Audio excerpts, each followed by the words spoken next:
Good morning, everybody. Hello. Welcome to the Daily Planet Theater, our very cool globe-shaped theater. If you've seen the giant Earth out on Jones Street, we are inside the Earth.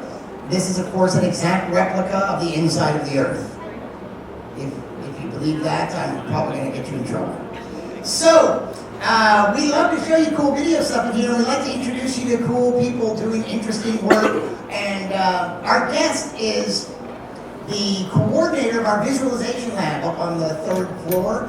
And there's lots of neat stuff to see in there. And he's going to show you some of the stuff he's into. So, for instance, if you've ever been interested in building a robot affordably and simpler than you'd think, he's going to show you how you can do this. So how about a nice round of applause? And if you have any questions afterwards, he'll give a short talk, and if you have any questions, I'm sure he'll be happy to answer them for you. How about a nice round of applause for Matthew Faerber? Thank you, Brian. I'd like to begin with something that I do with everyone that comes into my lab that seems to be interested in electronics. If I can give a little hint that they might be interested, I ask them if they'd like to do a little experiment. So I'll do that with you now. I'm going to pass this little tray around, and in this tray there are 2 items. There are batteries, those are silver things, and then there are little LEDs. If you'll each take one, and then see if you can put them together to get the LED to work, then pass it on. So you can pick any of those that you like. And so, yes, while you're doing that, my name is Matthew Faerber. I'm the coordinator of the Visual World Investigate Lab. That's one of the 3 Investigate labs here at the museum. It's on the 3rd floor. It's open every day, and admission is free, like it is for the entire museum. And my lab in particular focuses on all sorts of types of really cool science technologies, ranging from augmented reality, which allows you to create the illusion that you're holding 3D models of things like the Earth or dinosaurs in your hand, to 3D printers, to electronics, to robotics. We teach classes as well, so if you're interested, I encourage you to visit us after this talk or anytime. But today in particular, I'd like to talk to you about just one of the things I do in the lab, and that is build robots. And building robots is a lot of fun because there are lots of different ways to do it, and I'm going to talk about my preferred way today. It's one of what I believe is the easiest ways, and it's one of the most affordable ways as well. So, has anyone here ever asked themselves, how can I build a robot? Has anyone ever wanted to build a robot? Like maybe didn't know exactly where to start? Good. Okay, well, by the end of this talk, you should have some kind of idea. And if you didn't before, maybe you will now. You see how easy it can be. So this is a little device that I like to use. It's called an Arduino. It's a little blue circuit board. It's made in Italy, and it's open source, which means that the plans to make it work are freely available to anyone. So you can buy this little device, or you can actually make it on your own. And maybe you don't want to do that, but lots of other people have. So there's lots of options. And you can buy these little devices. They range anywhere from $10 to $50. The most common version of it, this one that you see here, the Arduino Uno, the official version starts at $24. And what can you do with it? Well, you can make almost anything that you can think of. It has 2 basic parts that I'll point out. That big black rectangle with little bits of metal, that's a microchip. In particular, it's called a microcontroller. Now, you can think of that as a tiny little plastic computer that costs about $1 if you bought it individually. Now, what you would do is you would hook this up to a big computer, and you would send instructions from your computer to this Arduino. Instructions in the form of code, which I'll show you as well. Very simple code. The other part of the Arduino, you see those little holes, those pin holes at the top and bottom that are black? Those are just referred to as pins. Each one has a number.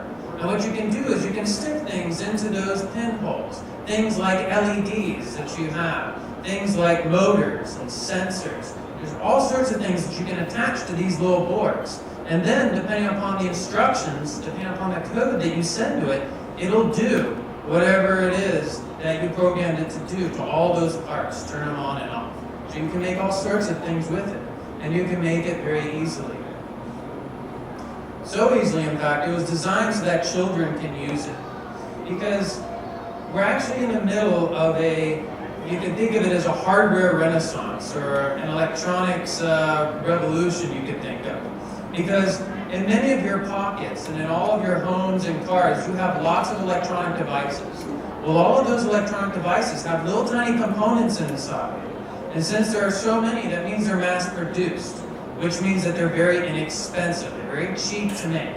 So if you combine the fact that they're very cheap to make with the fact that the internet exists, which has lots and lots of free information on how to use those parts, you get what's happening now. You get lots of people making lots of really creative things using really inexpensive technology.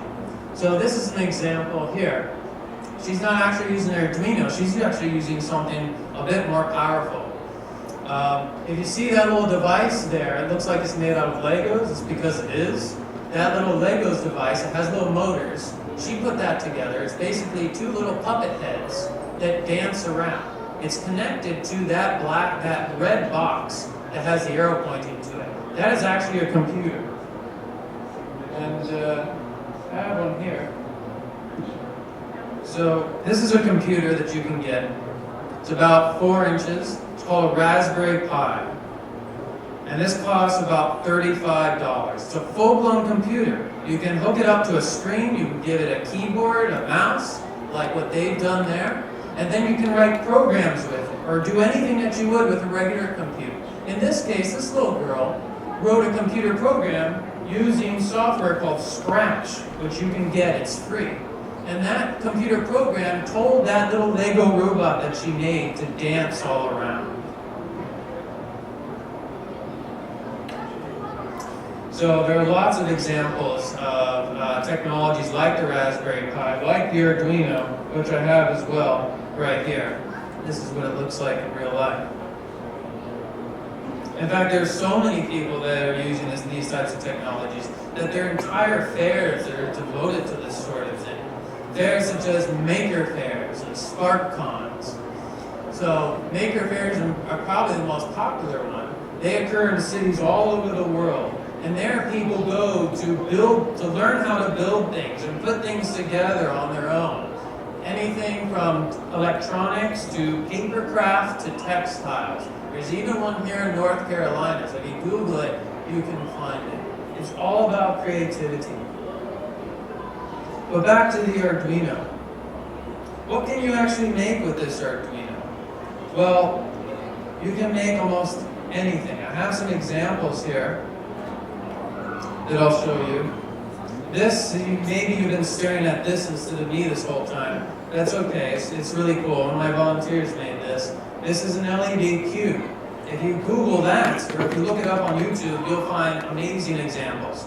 So there's an Arduino in here that's telling all these little lights when to turn on and off. A couple more examples. Here I have a couple robots. This robot here, its name is Chip.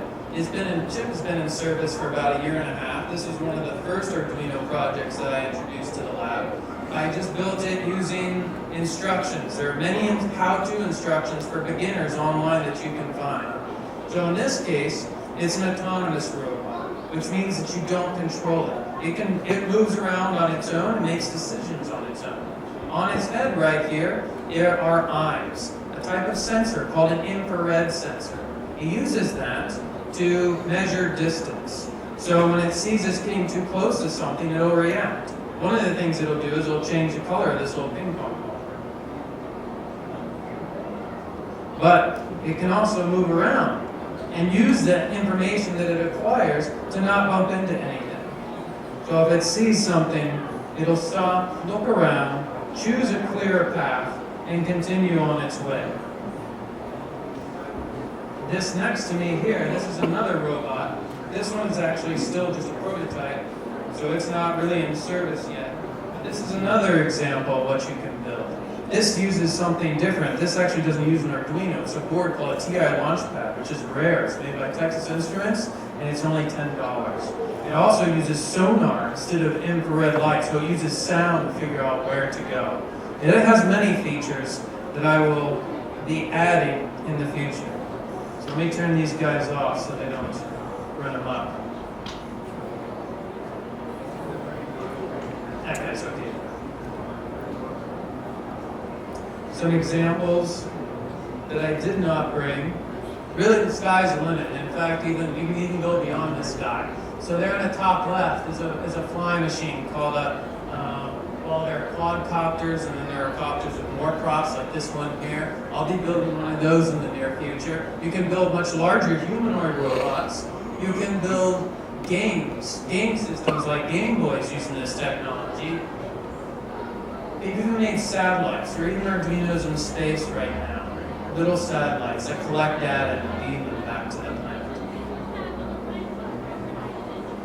And there's Chip in his earlier days. That's his name.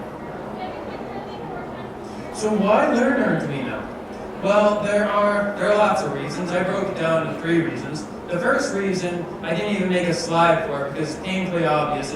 It's really cool. You can make anything that you can think of. It's a lot of fun to make things with Arduino. But there are 2 other more practical reasons.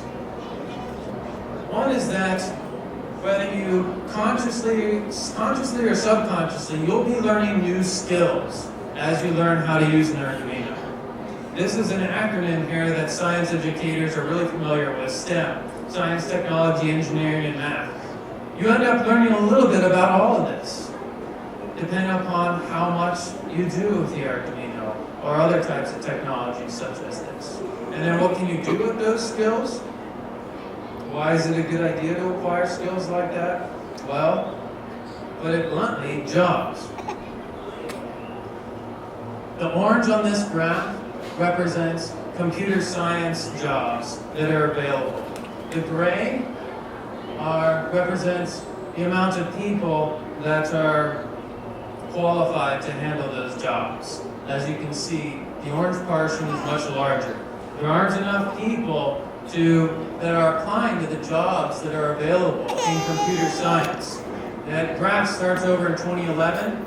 2014, we're about right there. And you can see out in the foreseeable future, out to 2020 at least, there's still not going to be enough people with the skills to handle these types of jobs. So, and you don't even have, you can go to school to learn these things, that's fine. Or you can take classes at a community college, that's fine. And you can also learn it on your own. You can get books from the library. You can go to websites that'll teach you how to do it for free. You can go on YouTube and learn how to do it watching videos. At the end of this lecture, I'll have the very last slide. We'll have some links that you can write down if you want, that you can go to learn how to do these as well. Of course, you can also start by the lab. The third reason is even more practical, and it is simply science. So, 2 facts about the world. One is that the human population is growing at an exponential rate. That means a lot more people are being born each day than are dying. So our population is increasing. If you combine that with the fact that the planet is changing, that means that there are a lot of issues and a lot of problems that science is trying to tackle. And so those type of problems require technical solutions. And those technical solutions require technical skills. The type that you can learn by doing electronics and robotics. So, now I'll go ahead and show you exactly how easy this is. I'll actually show you how you can make something using an Arduino from scratch. I'm going to set this down here.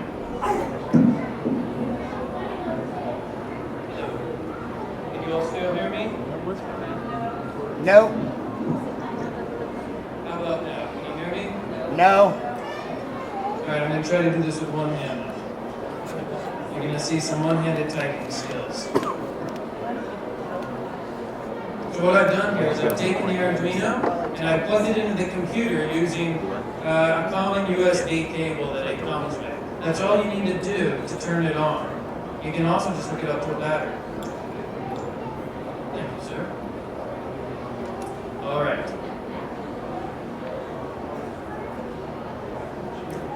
Here's what the program looks like that you can write your code in.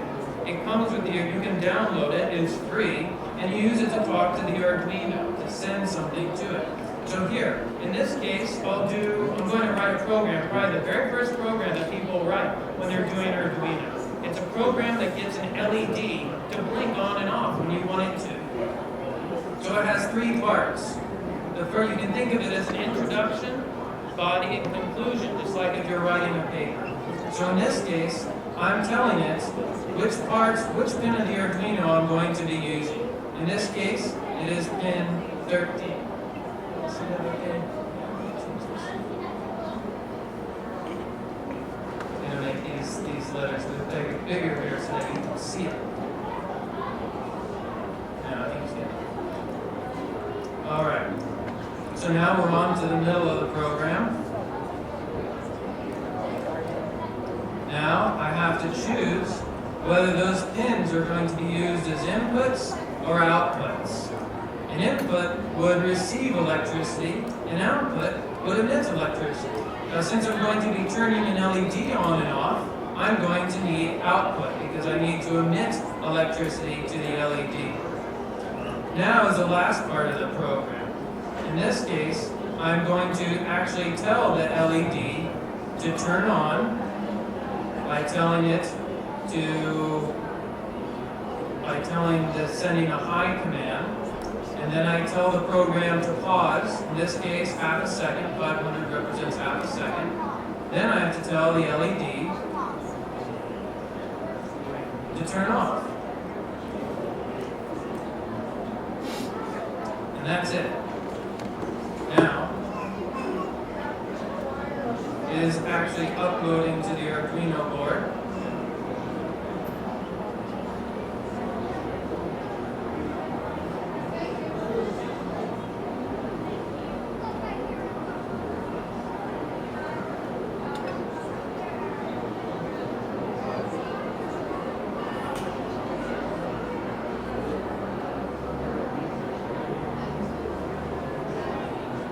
And if I take an LED and I stick it into pin 13, which is what I told it in the program, and ground, which is another pin that happens to be right next to it, there you go. It blinks on and off. So that is an example of how simple the programs can be.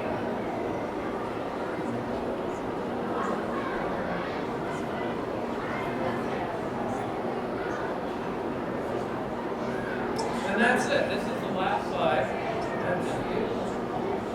Here are links that I mentioned before, starting that after also, that you can copy down if you like. But also the lab will be opening back up in just a little bit. So if you have any questions, I'll take questions now. But if you have questions later about this technology or anything in particular, please come visit me up in the Biz Lab on the 3rd floor. I thank you very much, and I look forward to any questions. Thank you very much. How about a nice round of applause for Matthew Faerber? The visualization lab is on the 3rd floor over on this side. And does anyone have any questions for Matthew? Anything you want to ask him at all? Do you have a question? He'd be happy to answer. Well, if you don't have any questions now, he'll still be here for a few minutes. If you want to come up and get a closer look at some of his robots or ask him anything, feel free to come up and talk to him. And that's all for right now, and enjoy the rest of your visit here. Thank you very much. One more time for Matthew Faerber. Thank you, everyone. And his host of Robots. Army. Army. Hi, Brian Russell.